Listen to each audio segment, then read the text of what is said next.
नमस्कार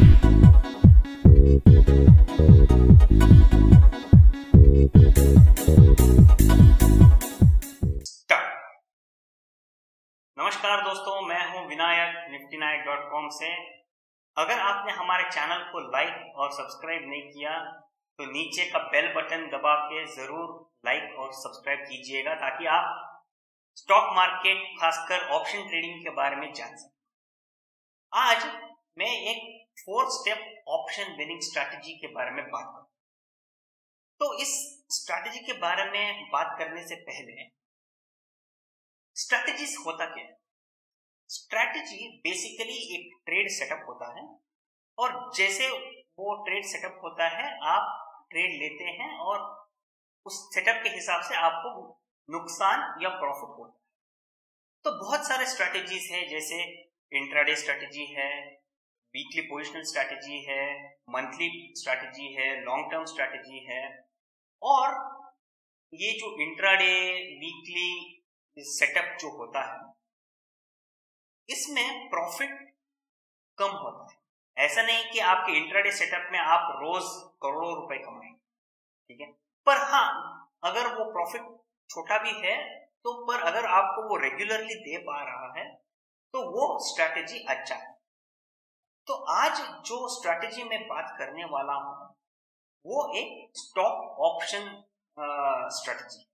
ये स्ट्रैटेजी आप इंडेक्स में इस्तेमाल नहीं कर सकते। तो ये स्ट्रैटेजी में हम रिट्रेसमेंट को कैप्चर करते हैं, ठीक है। तो इस स्ट्रैटेजी में जैसे मैंने बोला 4 स्टेप है। आप इस 4 स्टेप प्रोसेस को फॉलो करना चाहिए और जैसे ये सेटअप आएगा आप इसमें खुलकर ट्रेड ले सकते हैं।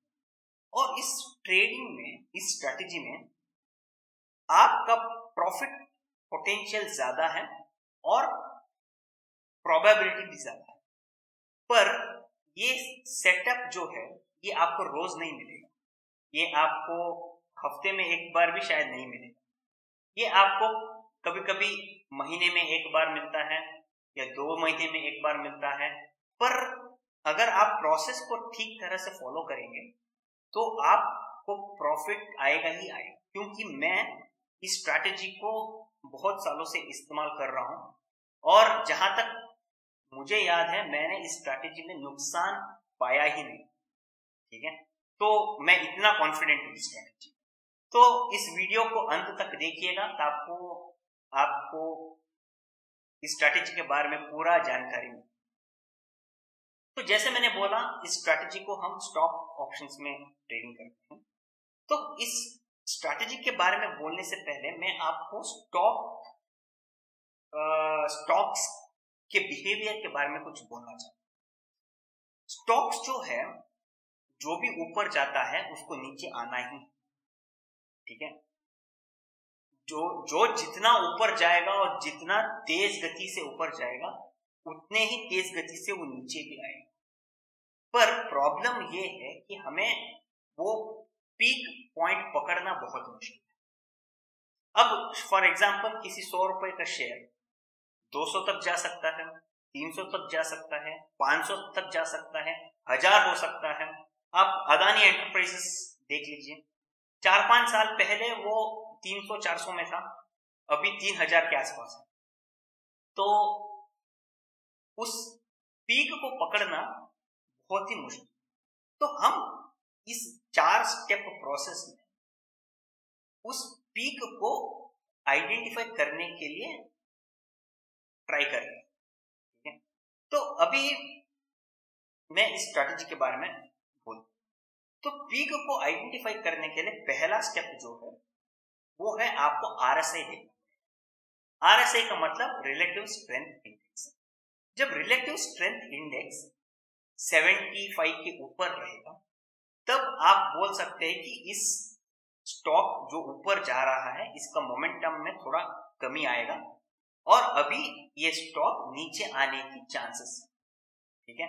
तो ये एक बहुत इंपॉर्टेंट इंडिकेटर है जो आपको बताएगा कि स्टॉक का ऊपर या पीक शायद पहुंच गया है। रिसेंटली में आप देख सकते हैं कुछ दिनों पहले मैंने अदानी एंटरप्राइजेस में एक ट्रेड लिया। जब मैंने वो ट्रेड लिया था, अदानी एंटरप्राइजेस का RSI 95 के आसपास था। इसका मतलब RSI चिल्ला चिल्ला के बोल रहा था कि अदानी एंटरप्राइजेस बहुत ऊपर चला गया, ठीक है। पर ये अकेला इंडिकेटर काफी नहीं, ठीक है। पर क्योंकि बहुत बार ऐसा भी हुआ है कि स्टॉक 75 के ऊपर RSI 75 के ऊपर रहता है, फिर भी वो और ऊपर जाने का चांसेस है। तो अगर इस पॉइंट पे अगर आपने शॉर्ट पोजीशन लिया और स्टॉक अगर और ऊपर गया तो आपको जो नुकसान होगा वो बहुत गहरा हो सकता है, ठीक है। तो इसलिए हम और एक चीज देखें, वो है द डिफरेंस फ्रॉम 20 DM। हम ये देखना चाहते हैं कि स्टॉक 20 DM में से कितना परसेंटेज ऊपर गया है, ठीक है। तो ये देखने के लिए आपको मैं एक वेबसाइट का लिंक डिस्क्रिप्शन में शेयर करता हूं, वहां पे आप देख सकते हैं। और RSI जिन जिन स्टॉक्स का RSI 75 के ऊपर है उसको आप बहुत सारे वेबसाइट्स पे देख सकते हैं, जैसे मनी कंट्रोल में देख सकते हैं, ET नाउ में देख सकते हैं, और बहुत सारे ऐसे वेबसाइट्स हैं जो आपको दिखाएंगे कि कौन सा स्टॉक डेली कैंडल में 75 के ऊपर है या 80 के ऊपर है, ठीक है।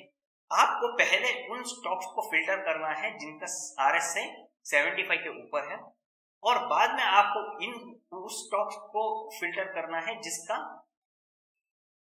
स्पॉट प्राइस 20 DM में से 20% ऊपर हो, ठीक है। तो ये तरीका भी आप इस्तेमाल कर सकते हैं।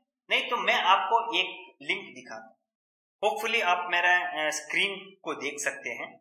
तो ये एक वेबसाइट है जहां पे मैं देखता हूं, ये है topstockresearch.com, ठीक है। तो मैं इस वेबसाइट का प्रमोशन या और कुछ नहीं कर रहा हूं, मैं गूगल कर रहा था और एक दिन ये मुझे अचानक से मिली, तो इसलिए मैं आपको ये लिंक शेयर करता हूं। तो यहाँ पे आप देखिए ये पूरा F&O स्टॉक्स को लिस्ट करता है, ये लिंक मैं डिस्क्रिप्शन में दे दूंगा आपको। तो यहाँ पे आप देखिए ये स्टॉक्स का नाम देता है, उसका प्रीवियस क्लोज देता है, सिंपल मूविंग एवरेज 5, 10, 15, 20, 25 20, 50, 100, 200। तो हमें ये डेटा चाहिए। हम क्या करेंगे, इसको कॉपी करके एक एक्सेल में डाल देंगे। तो फिलहाल मैंने एक्सेल में डाल दिया है, तो अभी आप देखेंगे तो ये डेटा आपको ऐसे मिलेगा। तो यहाँ पे हम और एक कॉलम ऐड करेंगे जिसका नाम है डिफरेंस। तो यहाँ पे हम ये देखेंगे कि क्लोज से 20 DMA का परसेंटेज क्या है। तो ये फॉर्मूला है जो आप इस्तेमाल कर सकते हैं। तो यहाँ पे आप देख सकते हैं PVR लिमिटेड 20 DM में से 9% नीचे है। तो हमें जो स्टॉक नीचे ट्रेड हो रहा है उसमें कोई इंटरेस्ट नहीं, हमें ऐसे स्टॉक्स को चुनना है जो 20 DM में से एटलीस्ट या अराउंड 20% के ऊपर ट्रेड होने वाला स्टॉक्स को पहचानना है। तो लॉजिक ये है कि यहाँ पे कि जो स्टॉक्स बहुत ऊपर जाता है वो 20 DMI के आसपास रिट्रेस होता है। तो हम क्या करते हैं, उस रिट्रेसमेंट ट्रेड को पकड़ते हैं, ठीक है। तो अभी इसको हम पूरे इसको डाल देते हैं, और यहाँ पे अगर आप देखेंगे तो हमें नीचे वालों में इंटरेस्ट है, ठीक है। तो ये है RBL बैंक, देखिए 18% ऊपर ट्रेड हो रहा है, उसका 20 DMA का वैल्यू है 101, ऑलमोस्ट 102, पर उसका लास्ट क्लोज वैल्यू है 124। इसका मतलब वो ऑलमोस्ट 18% ऊपर ट्रेड कर रहा है 20 DMA से। वैसे ही ABB 10% ऊपर ट्रेड हो रहा है, IDFC फर्स्ट 8% वगैरह वगैरह। तो हमें ऐसे स्टॉक्स को चुनना है जो 18% ऊपर गया है। तो इस कंडीशन में RBL बैंक बैठता है, ठीक है। RBL बैंक का RSI 75-80 के ऊपर है, और RBL बैंक का 20 DM में से ऑलमोस्ट 18% ऊपर है, ठीक है। तो इसका मतलब है आरबीएल बैंक ऑलमोस्ट टॉप पहुंच चुका है। इसका मतलब वो और आगे जाने का चांसेस कम है। इसका मतलब ये नहीं कि असंभव है, कम है। तो अभी जब वो नीचे आएगा, हम उसके नीचे जाने वाले रिट्रेसमेंट को पकड़ते हैं। तो आप इस स्टॉक को शॉर्ट कर सकते। तो शॉर्ट करने का मेरे मतलब ये नहीं कि आप फ्यूचर में शॉर्ट करो या at the money put buy करो या जो भी है। मेरे हिसाब से जब भी मैं ऐसे ट्रेड सेटअप को देखता हूं, मैं कुछ deep out of the money call को सेल करता हूं या मैं कॉल रेशियो स्प्रेड एग्जीक्यूट करता हूं, क्योंकि यहां से मैं माइल्डली बुलिश हूं। इस दोनों का मतलब यह है कि अब आरबीएल बैंक और ज्यादा ऊपर नहीं जाएगा और कॉल रेशियो स्प्रेड करने से हमें प्रॉफिट होने का चांसेस ज्यादा है, ठीक है। ये हो गया दो कंडीशन। तीसरा कंडीशन भी है। तीसरा कंडीशन ये है कि स्टॉक जब इतना वॉलेटाइल होता है तो एक्सचेंजेस उसको एफएनओ बैन लिस्ट में डाल देते हैं, और जब एफएनओ बैन लिस्ट में डाला जाता है, आप फ्रेश ट्रेड नहीं ले सकते उन स्टॉक्स में। अगर आपके पास कोई पोजीशन है तब आप उसको स्क्वायर ऑफ कर सकते हैं, पर आप नया पोजीशन क्रिएट नहीं कर सकते, ठीक है।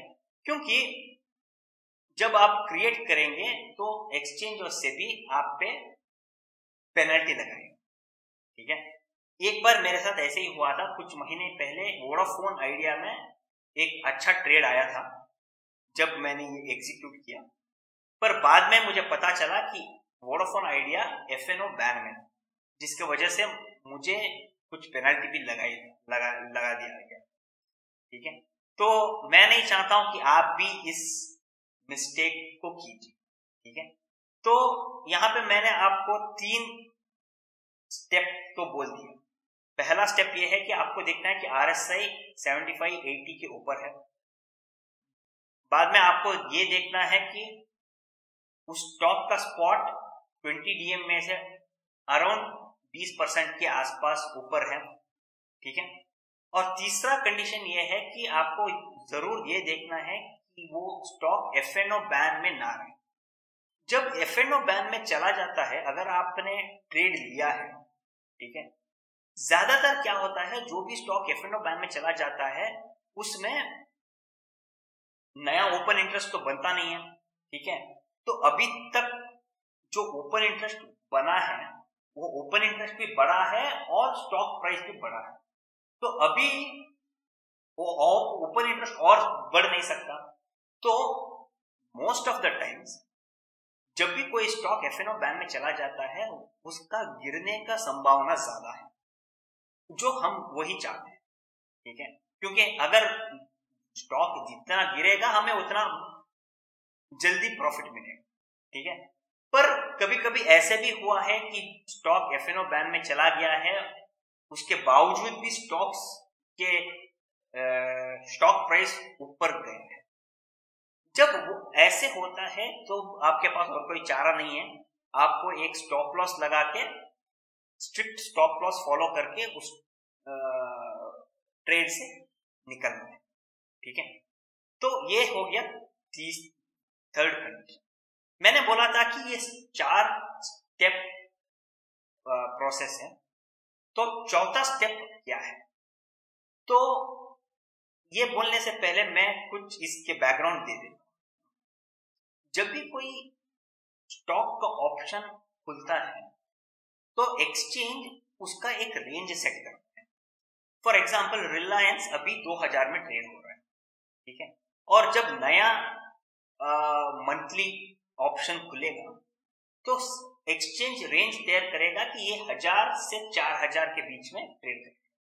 तो वो खाली उस ऑप्शन को ओपन करता है, ठीक है। आप अगर किसी स्टॉक का ऑप्शन चेन देखेंगे तो वो अनलिमिटेड नहीं होता है, किसी रेंज के बीच में होता है, ठीक है। अगर रिलायंस का 1000 से 4000 के ऑप्शन स्ट्राइक्स खुला है तो आप 10,000 के कॉल बेच नहीं सकते, ठीक है। आपको ज्यादा से ज्यादा 4000 के कॉल बेच सकते, ठीक है। तो कभी कभी जब स्टॉक में ऐसे वॉयलेंट मूव आ जाता है जहां पे वो 30%, 40% कुछ ही दिनों में भाग जाता है, तब जो लास्ट कॉल मतलब स्ट्राइक जो होता है वो इन द मनी हो जाता है।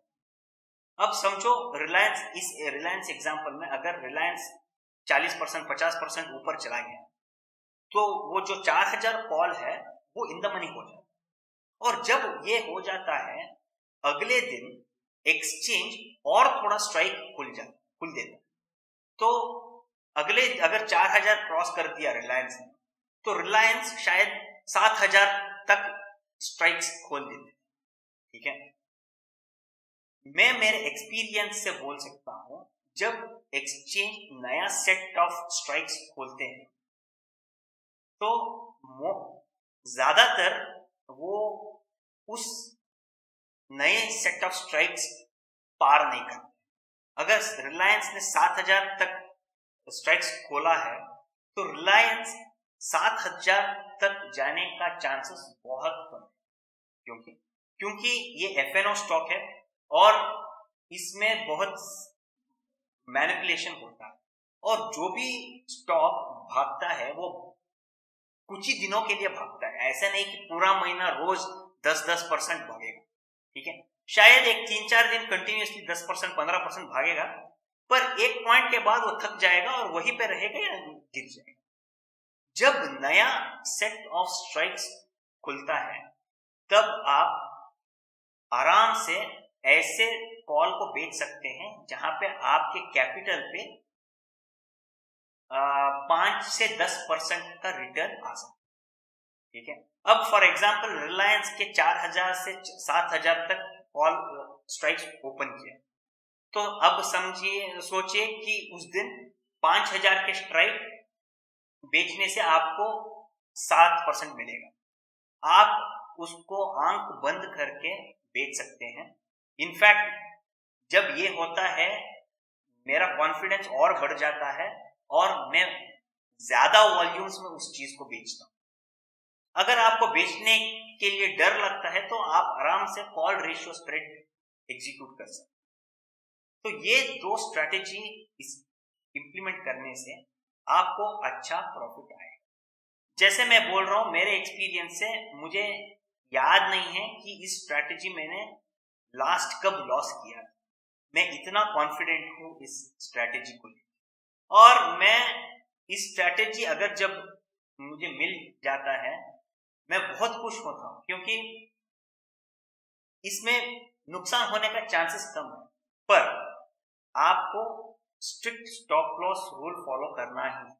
Eight any point of time अगर आपको लगता है कि आपका स्टॉप लॉस हिट होने का चांसेस है तो देर मत कीजिए, इस ट्रेड को बंद कीजिए और आप आगे बढ़िए, क्योंकि स्टॉक्स बहुत डेंजर होता है, स्पेशली हाई बीटा स्टॉक्स जैसे Tata Motors, RBL bank, IndusInd bank. ये सब जब भागता है तो 30%, 40% एक दिन में बहुत बार भागा है, ठीक है। तो जब ऐसे भागता है तो आपको एडजस्टमेंट करना बहुत ही मुश्किल है अगर आप इस ट्रेडिंग में सीजन्ड नहीं है, ठीक है। मैं उम्मीद करता हूं कि आपको ये वीडियो अच्छा लगा। अगर अच्छा लगा तो उस वीडियो को लाइक और सब्सक्राइब कीजिए। Thank you please.